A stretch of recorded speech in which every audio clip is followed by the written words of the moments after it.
Le collectif antinucléaire des Bouches-du-Rhône vous présente sa demi-heure radioactive de contre-propagande sur le nucléaire.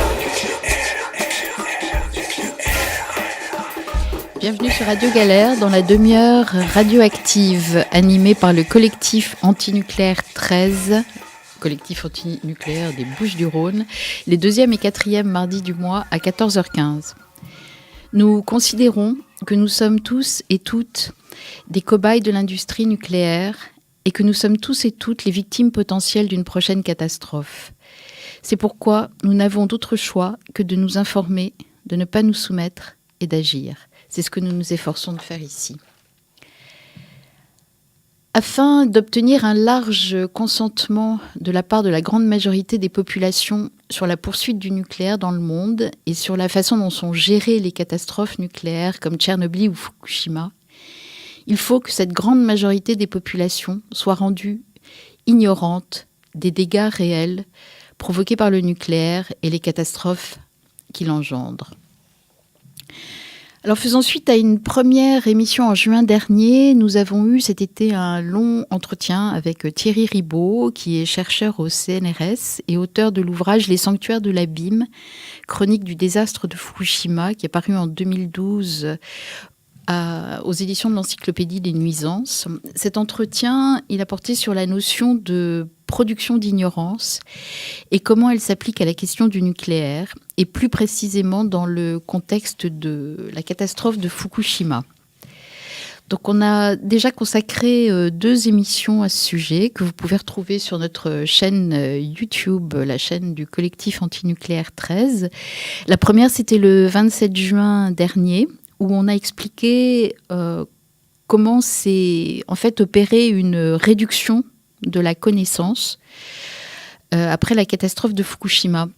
Une réduction à la fois dans les connaissances, de la connaissance géographique par rapport aux zones impactées, une réduction de connaissances par rapport à la dose de radioactivité qui a été émise et qui a été reçue, et puis une réduction de connaissances sur l'ampleur des enquêtes sanitaires qui ont été menées post-catastrophe. La 2e émission, c'était le 26 septembre dernier, où on montrait comment la gestion des catastrophes à partir de normes scientifiques avait été en quelque sorte abandonnée au profit d'une gestion basée sur des normes culturelles, c'est-à-dire des normes subjectives. Et on avait vu aussi comment cette nouvelle définition de la radioprotection, qui devenait donc culturelle et subjective, avait déjà été formalisée, écrite, prévue dans des programmes mis en place après Tchernobyl, comme le programme Ethos, qui avait pour but, en fait, le programme Ethos, le programme CORE, dont on a largement parlé déjà dans nos émissions, qui avait pour but d'enseigner aux populations à vivre en territoire contaminé. Donc aujourd'hui, on va aborder, dans ce 3e volet, les grands principes de la cogestion des dégâts provoqués par les catastrophes nucléaires et plus particulièrement par celle de Fukushima. Alors la cogestion, c'est pas un terme institutionnel, c'est un terme qui est utilisé plutôt par les opposants au nucléaire, pas que. C'est en fait pour nous la description de la façon dont on rend les victimes co-responsables du désastre nucléaire et de ses conséquences. Donc on va voir là aujourd'hui plus précisément, dans cette première partie d'émission, comment certains citoyens à Fukushima ont participé et participent encore à ce qu'on peut appeler l'aménagement de la vie en territoire contaminé. Il sera question d'une association qui s'appelle Ethos in Fukushima, du nom des programmes de réhabilitation dont on vient de parler, qui ont été mis en place après Tchernobyl. Et puis il sera question aussi d'un certain monsieur Lochard, qui est le fer de lance de ces programmes, qui a été le fer de lance de ces programmes Ethos et CORE à Tchernobyl. Donc on va écouter l'entretien qu'on a eu à ce sujet avec Thierry Ribaud, chercheur au CNRS. On écoute. Tout ça, c'est aussi, ça repose sur des initiatives dites citoyennes. Ça, j'insiste beaucoup sur cet aspect. Et je ne vais pas revenir sur le contexte de Tchernobyl, mais sur le contexte de Fukushima, par contre, il est très clair que ce qu'il s'est passé, c'est qu'en fait,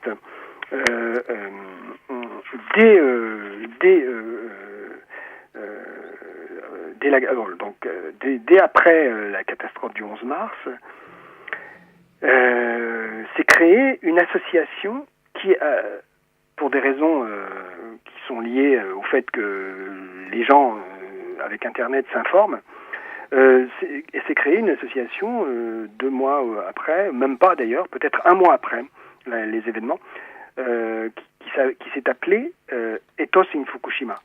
En japonais, hein. C'est-à-dire ce sont des Japonais qui ont créé, des citoyens qui ont créé cette association qui s'appelle Ethos in Fukushima. Donc ce ne sont pas du tout la bande Alochar et compagnie qui sont venus vendre leur concept. Ce sont vraiment des gens du cru, c'est notamment une femme qui s'appelle Ryoko Ando, qui habite Iwaki, qui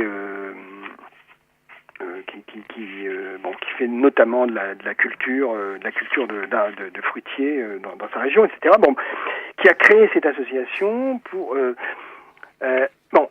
donc et ce qui est intéressant, c'est que, alors, et bien sûr, quelques mois après, il va pas falloir longtemps pour que dès le mois de décembre, en fait, ces gens-là entrent en contact avec Jacques Lochar, qui a une forme de visibilité dans le champ et sur Internet, et donc rentre en contact, commence à échanger des messages, et finalement, il va se créer une relation qui va en fait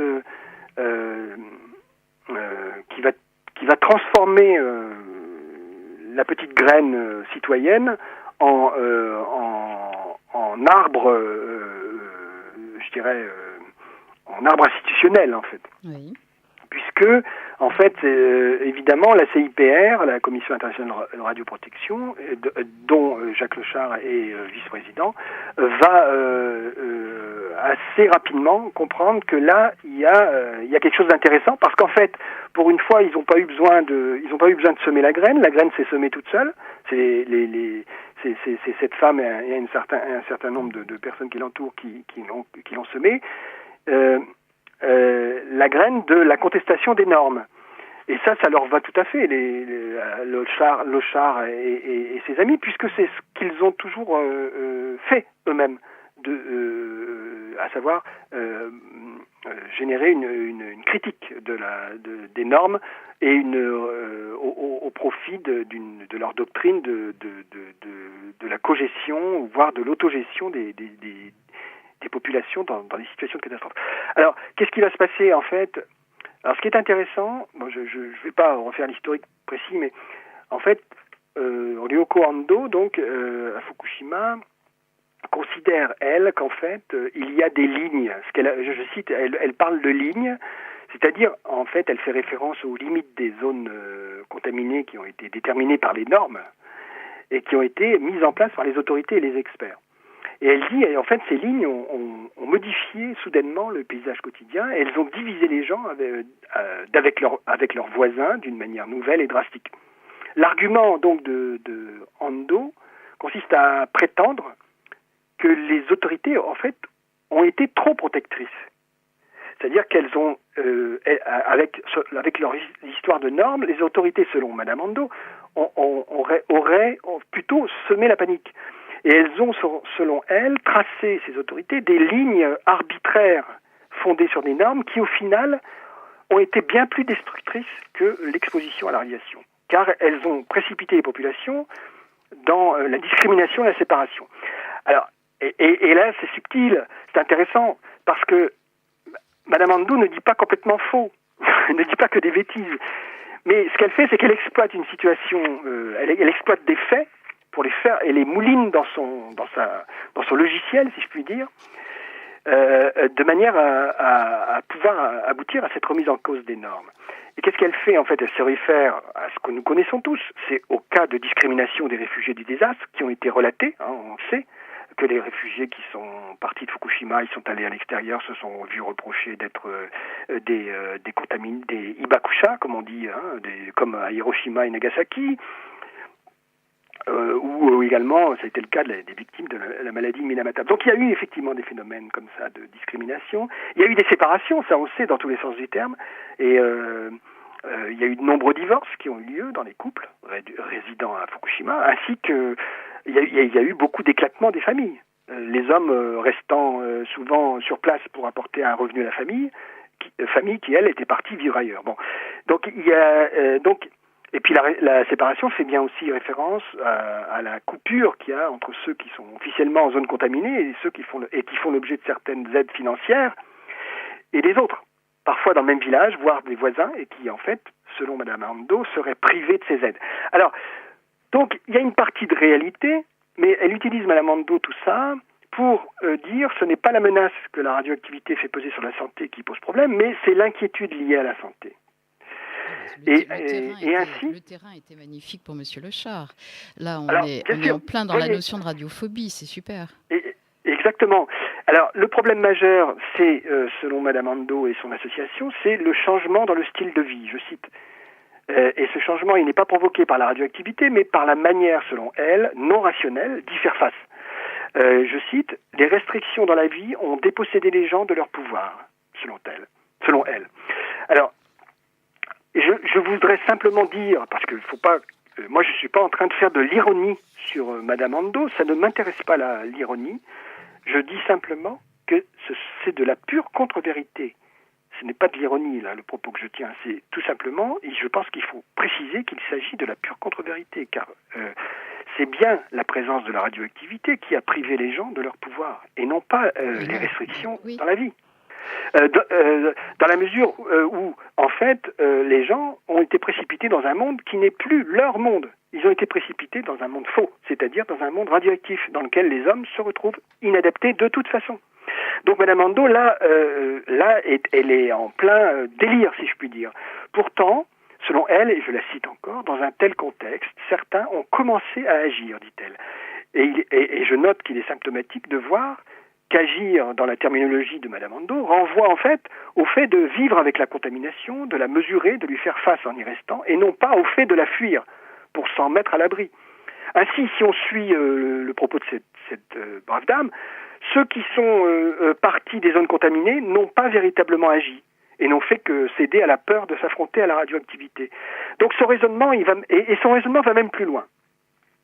Le problème, selon elle, et là je vais pas citer les sources, il y en a plein, parce qu'elle a fait une multitude d'interventions au Japon et à l'étranger d'ailleurs, que l'on peut trouver sur Internet. Le problème, selon Madame Ando, réside dans le système de compensation qui a été mis en place par les autorités. Ce sont, selon elle, les dédommagements qui auraient empêché les gens de revenir vivre dans les zones contaminées. Toujours selon elle, le temps passant, les habitations et les infrastructures ont été endommagées et la perspective du retour a été gâchée par un cercle vicieux dans lequel les autorités ont détruit les communautés en dédommageant les réfugiés. Et je la cite ici, « Pour certains, décréter la fin de l'évacuation signifiait la fin de revenus stables. Ces gens sont devenus réticents à voir l'évacuation cesser, même si d'autres voulaient retourner. » Elle avance. Elle dit encore, elle précise, « Les autorités ont créé un cercle vicieux. En ne parvenant pas à fournir une estimation de long terme fiable, les habitants n'ont pas pu se projeter dans l'avenir. Le dispositif de dédommagement a encouragé une attitude de wait and see et a abouti à un retard dans la levée des restrictions d'accès. » Alors, elle n'a pas complètement tort non plus. Alors, j'insiste sur ça parce que là, on est dans le concret. Hein. On a parlé de la doctrine des Lechard et compagnie, on a avec parfois un doute sur oui, mais cette doctrine finalement sur le terrain, qu'est-ce que ça donne ? Eh bien, voilà ce que ça donne. C'est pas cette doctrine-là directement, encore une fois, qui a impulsé ce que ça donne sur le terrain, mais on voit bien que ce que ça donne sur le terrain peut facilement après trouver refuge et légitimation à travers la doctrine dont nous parlions tout à l'heure. Et je rappelle, en tout cas, qu'il y a bien des allers-retours entre le terrain et le discours des acteurs de la population sur le terrain et la doctrine.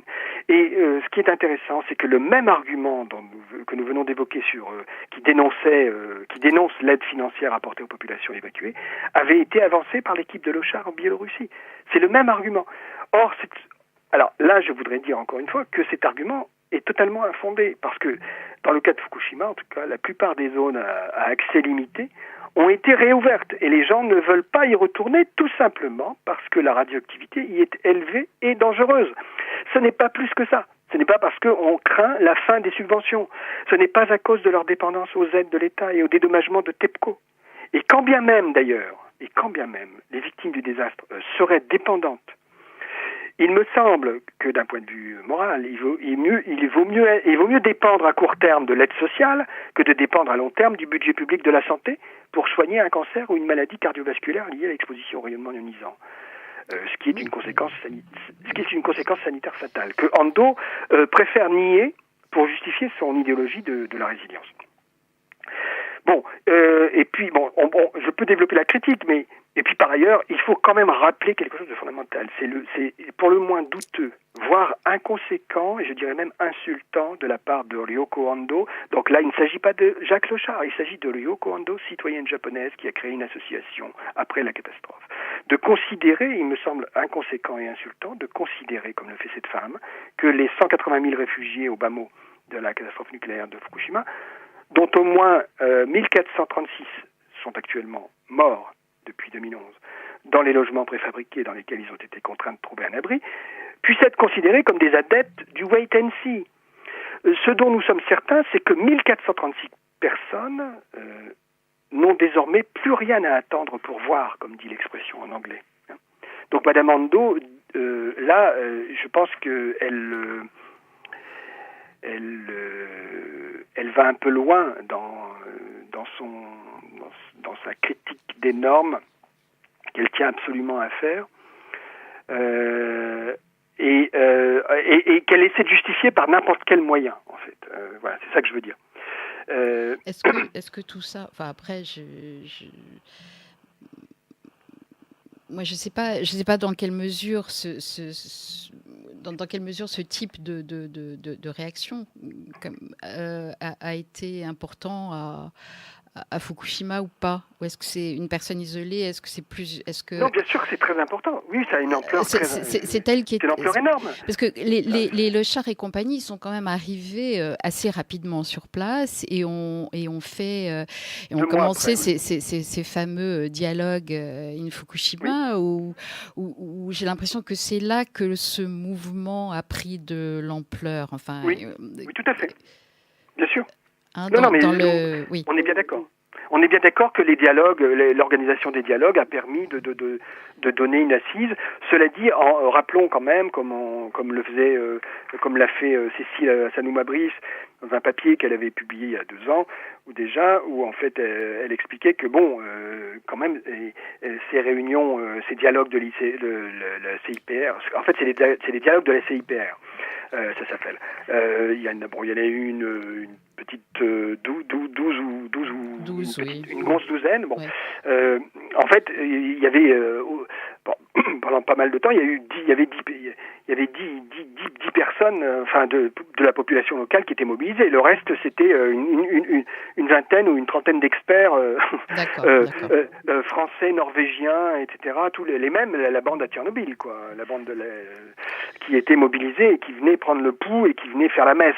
Bon, mais cela dit, ils ont quand même tenu et ils ont réitéré, et donc tout ça fait c'est une petite mayonnaise qui a essayé de prendre et qui, je pense, a pris, mais encore une fois, qui ne peut prendre que parce qu'il y a des impulsions de terrain, en fait, et des bonnes âmes qui, sur le terrain, vont porter la bonne parole, en fait. Et Madame Ando n'est pas la seule, d'ailleurs, mais elle fait partie de ces gens qui l'ont fait à travers son association.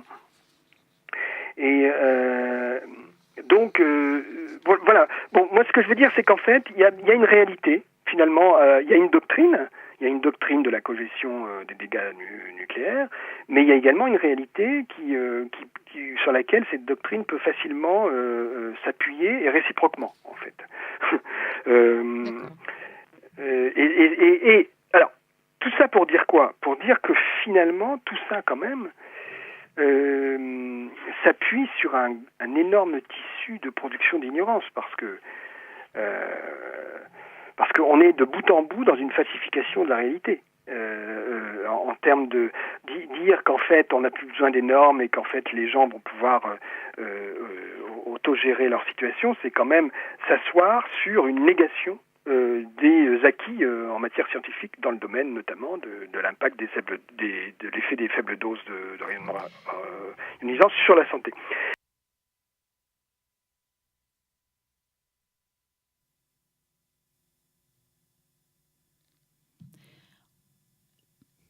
On a pas mal parlé de la manière dont, sur le terrain, finalement, la doctrine de la cogestion trouve des alliés, des échos et même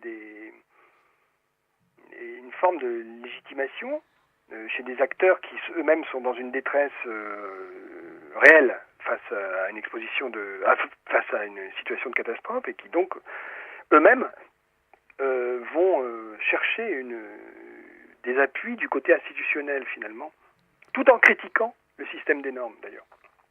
Parce que là, c'est intéressant également de pointer le fait que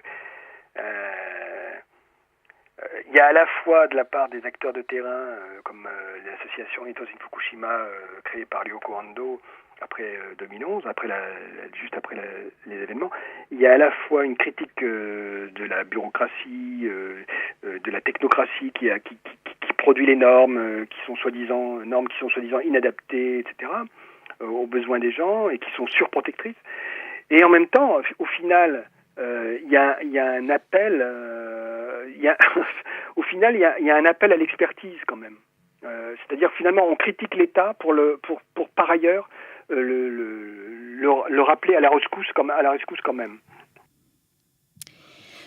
Voilà, fin de la première partie de cet entretien avec Thierry Riboud, chercheur au CNRS sur la production d'ignorance et la participation citoyenne à Fukushima à la cogestion du désastre et donc qui a participé aussi à cette production d'ignorance. On va faire une petite pause musicale avant de s'intéresser aux grands principes de la cogestion avec Nick Cave. We know who you are.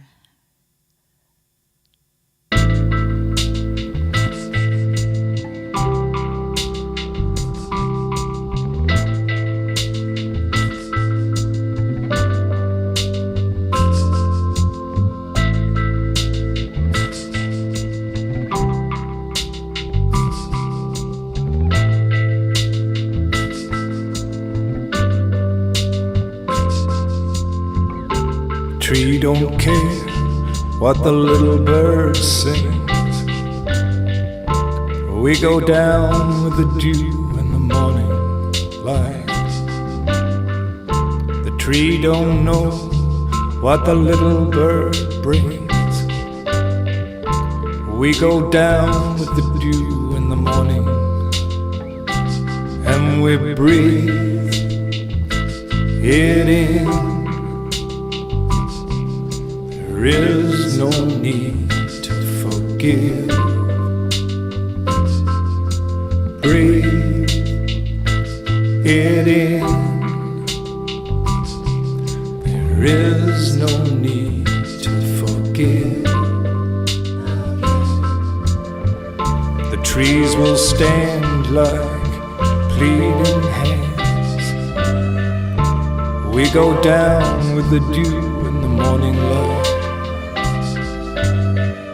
The trees all stand like pleading hands. We go down with the dew in the morning, and we breathe it in. There is no need to forgive. Breathe it in. there is no need to forgive. The trees will burn with blackened hands. We return with the light of the evening. The trees will burn with blackened hands. We've nowhere to rest, we've nowhere to land. And we know who you are, and we know where you live, and we know. Vous êtes bien sur Radio Galère dans la demi-heure radioactive animée par le collectif antinucléaire des Bouches-du-Rhône. Nous sommes en train de parler de la notion de production d'ignorance dans le domaine du nucléaire et plus particulièrement du phénomène de cogestion. Et nous sommes en train de réécouter un entretien que nous avons eu avec Thierry Ribaud, qui est chercheur au CNRS et qui on est en train de traiter de ce sujet de la production d'ignorance. Donc, dans cette deuxième partie de l'émission, on va s'intéresser aux grands principes de la cogestion. Et la cogestion étant un terme utilisé par les opposants au nucléaire, mais pas que au nucléaire, pour expliquer comment en fait on rend les victimes avérées ou les victimes à venir d'une catastrophe nucléaire co-responsables à la fois de cette catastrophe et de ses effets. Donc on va réécouter Thierry Ribaud, chercheur au CNRS, sur ce sujet. Sur la base des doctrines affichées par notamment dans le cadre des programmes Ethos, SCORE, etc. Et puis sur la base de ce qui s'est passé concrètement dans le contexte de la catastrophe de Fukushima, de ce qui se passe. En fait, on peut décliner trois grands principes au minimum, trois grandes directions, trois grands principes qui structurent la mise en place de la cogestion des dégâts dans un contexte de catastrophe nucléaire. C'est tout d'abord le fait que il faut apprendre à tirer parti de l'irrationnel. Ça, c'est vraiment très important. C'est-à-dire qu'en fait, alors ça veut dire quoi ? Ça veut dire très simplement, ça veut dire qu'il faut apprendre à soumettre sa vie, alors la vie intérieure, la vie extérieure, à un contrôle absolu en zone contaminée. Bon, ça veut dire qu'en fait, on s'adapte. Alors, être rationnel dans ce contexte, ça ne signifie pas que les personnes qui sont exposées au rayonnement, à l'irradiation, mettent en question les conditions irrationnelles dans lesquelles elles se trouvent. Mais en fait, qu'elles en tirent le meilleur parti. Il s'agit donc, au fond, au nom de la responsabilisation et de la prise en main autonome de son propre destin, d'apprendre sans cesse à se critiquer soi-même et non pas à critiquer les conditions qui sont considérées comme données de la situation de contamination. Donc voilà, ça c'est le principe numéro 1, tirer parti de l'irrationnel et ne pas critiquer les conditions dans lesquelles on se trouve. L'irrationnel, ce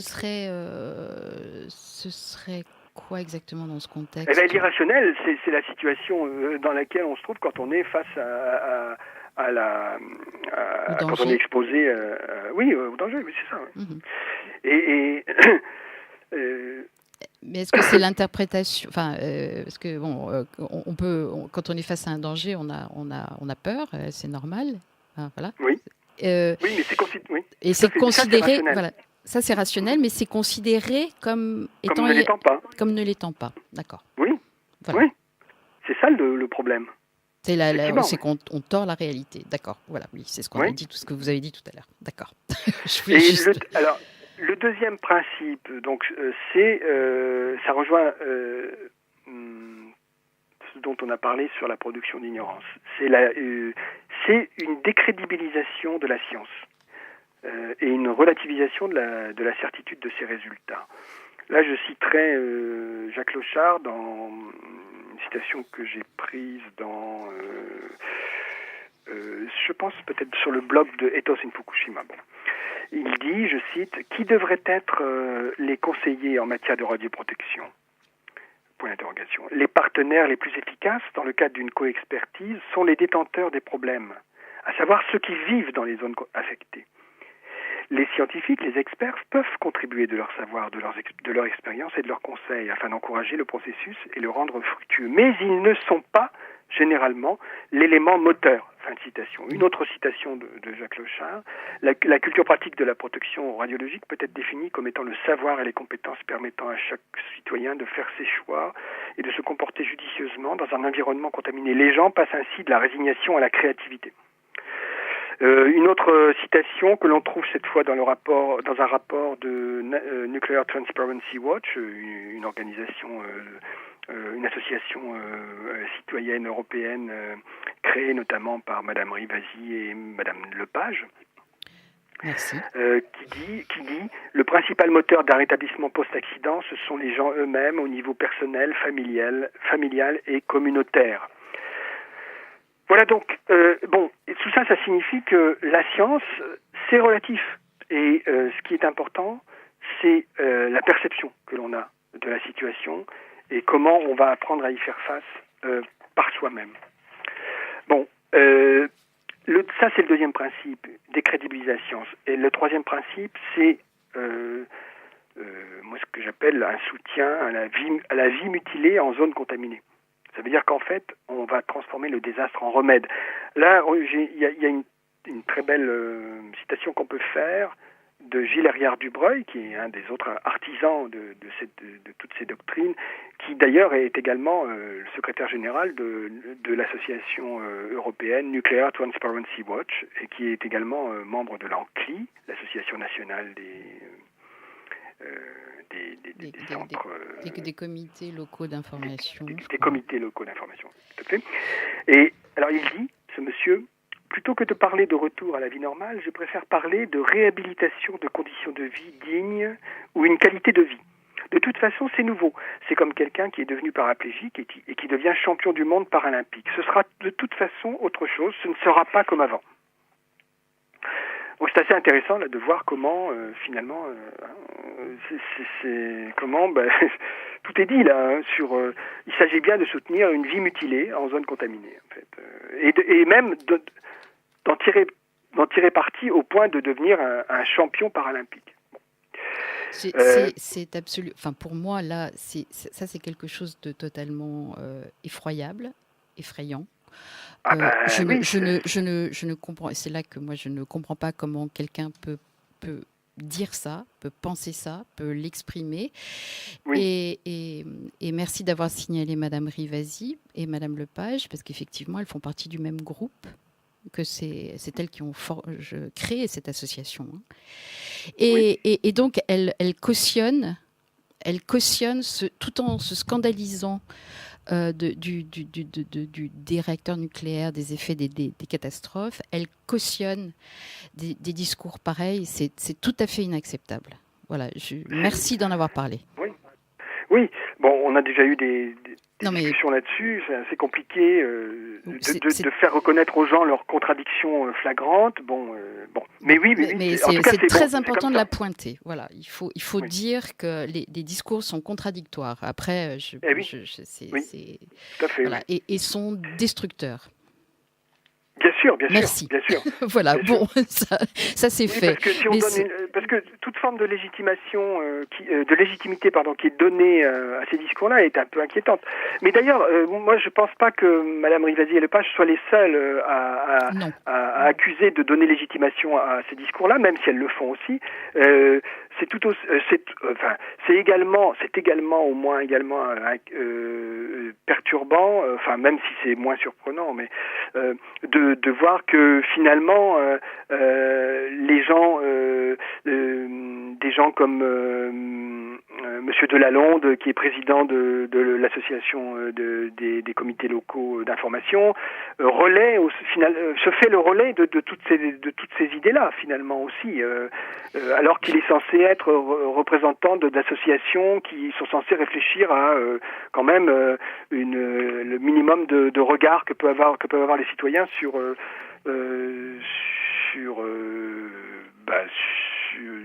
sur ce qui les entoure, sur les centrales nucléaires et leurs nuisances. Bon. Voilà, je voulais juste repréciser pour les auditeurs qui sont pas tout à que ça c'est légal, c'est-à-dire que autour de chaque centrale nucléaire et chaque installation nucléaire, il y a une CLI, c'est-à-dire un comité local d'information qui regroupe des associations, des élus. Principalement ça, et des représentants des régions, des départements, et qui sont censés apporter une surveillance citoyenne, je mets tout ça entre guillemets, sur les. C'est toute la notion de transparence sur ce qui se passe on sait très bien que ça. Après, on pourrait faire une émission sur les CLI, ce serait très intéressant. Voilà, mais donc effectivement. Alors, oui, allez-y. Bon, moi, je n'ai plus aucun doute maintenant, mais bon, après, c'est pas dramatique. Pour moi, il n'y a plus aucun doute sur le fait que les CLI. Finalement, les CLI, l'Association nationale des CLI et M. Delalonde, qui en est le président, en fait, pour moi, ils ne sont que des... en fait, ils constituent... Pour moi, c'est pas le problème de lobby, etc. Mais concrètement, ils sont un relais de la doctrine de la cogestion du désastre nucléaire. Il n'y a aucun doute là-dessus. Et c'est pas grave. Il suffit simplement de le savoir. Il suffit de le savoir. Et ne pas être trompé sur la marchandise, c'est tout. Après, quand on sait ça, on sait où se situe. Voilà, on situe sur l'échiquier, c'est tout. On sait où se trouvent ces gens qui, en fait, sont censés être là pour défendre les intérêts des citoyens. Bon, en fait, ils défendent essentiellement la doctrine de la cogestion.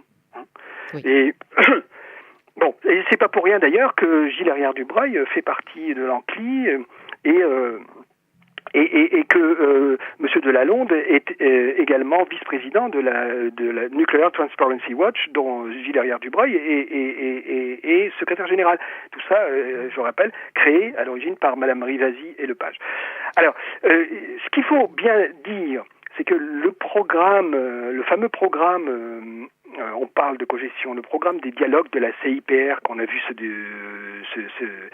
qu'on a vu à Fukushima au fur et à mesure des 4 dernières années, durant 5 ans, dont Gilles Herrière-Dubreuil se fait l'écho dans son rapport, comme je l'ai cité tout à l'heure. C'est donc bien, c'est un dispositif finalement comme l'ANCLI, c'est un dispositif de médiation, dont l'objectif est de développer la cogestion et l'autogestion du désastre nucléaire par des associations dites citoyennes. On comprend bien qu'en fait, co-gérer, ça veut dire faire le jeu de l'État, en fait. Pourquoi ? Tout simplement dans le contexte de Fukushima, là, c'est pas une question il suffit d'observer le terrain, en maintenant les populations sur place, ce qui diminue d'autant, à court terme, tout au moins, le coût d'un accident nucléaire. Voilà à quoi ça sert économiquement la cogestion. Et ce que je voudrais dire aussi, c'est, pour clore ces 3 principes de la cogestion, c'est qu'en fait, c'est assez intéressant de noter que, mais ça on le voit également, on l'observe en allant à Fukushima, en regardant comment les groupes, soit les individus, soit les groupes organisés de citoyens, travaillent, font face. Pour ceux qui sont restés, qui est l'immense majorité des gens, dans la contamination, la radioactivité, en fait, pour eux, ça devient un obstacle banal. Et ils vont effectivement mettre en place des moyens pragmatiques qui leur permettent de contourner au quotidien la radioactivité. Alors ça signifie quoi ? Que il va y avoir une espèce de concentration sur la notion de hotspot, le point chaud. Le point chaud de contamination va être appréhendé comme l'obstacle majeur, et ça va devenir un incident quotidien. Mais alors il est important cet incident, mais on va apprendre à le traiter. Et donc à travers cette manière thérapeutique, je dirais, d'approcher la réalité de la contamination, en fait, il est assez intéressant de noter que le lien qui est censé exister, le lien entre cette situation de contamination que l'on rencontre à un point chaud, à un hotspot, et les concepts universels par exemple de menace, de santé ou même de vie, eh bien ce lien va être dilué et il va être catégorisé dans le genre des cas de difficultés personnelles en fait. Alors, donc ça veut dire qu'en gros, la rencontre avec un obstacle tel que le hotspot sur le chemin pour aller à l'école, par exemple, ça va être, on va l'attribuer à une surinquiétude des mères par rapport à leurs enfants. Ou alors, on va considérer que c'est une contrainte à laquelle il va falloir faire face quotidiennement, comme on fait face quotidiennement aux activités ménagères et aux activités d'hygiène. Et d'ailleurs, je rappelle que Jacques Leuchard lui-même, dans un entretien que nous avons mené avec Cécile Assanouma et moi-même auprès de lui en 2013, nous disait qu'en fait, la radioactivité, c'est comme se couper. Donc, il suffit de savoir comment on désinfecte et puis après on est tranquille. Bon.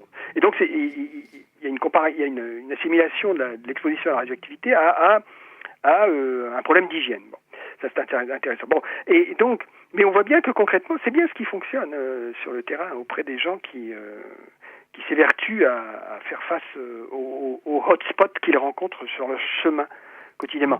Alors ça veut dire qu'en fait au niveau quand on analyse bien ça veut dire qu'en fait le lien donc qui entre d'un côté mère et enfant qui va à l'école, ensuite le hotspot et ensuite la menace du rayonnement ionisant sur la santé, et bien ce lien-là, dans le contexte tel qu'on peut l'observer, tel qu'il est vécu par les gens en fait, eh bien il est rompu au bénéfice d'une recherche de solutions.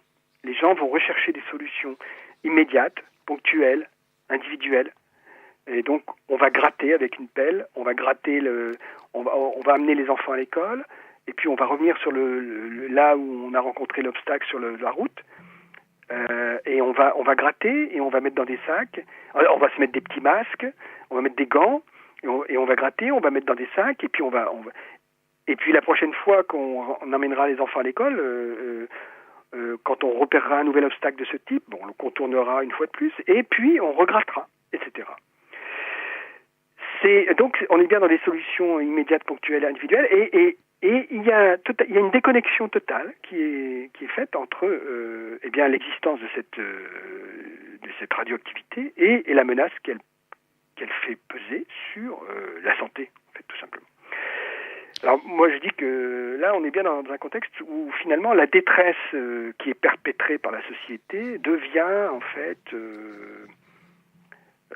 passe dans la catégorie des cas individuels qui sont censés être guérissables. Voilà, on vient d'écouter la troisième émission d'une série sur le sujet de la production d'ignorance dans le domaine du nucléaire et plus particulièrement appliquée au contexte de Fukushima avec Thierry Ribaud qui est chercheur au CNRS. Aujourd'hui, on a parlé de la participation des citoyens Fukushima à la gestion de la vie en territoire contaminé, comment ils co-gèrent en fait les dégâts de la catastrophe. Et puis on a parlé des grands principes de la cogestion. Si vous voulez voir comment la réalité est tordue et falsifiée en quelque sorte, vous pouvez aller consulter certains exemples de blogs sur Internet, de sites comme Ethos in Fukushima ou Dialogue in Fukushima. Et puis, plus près de nous, allez regarder un petit peu ce qui se passe dans le CODIRPA, qui est le manuel de gestion de la catastrophe nucléaire qui arrivera en France. Et puis, toutes nos émissions précédentes sur le sujet, vous pouvez les retrouver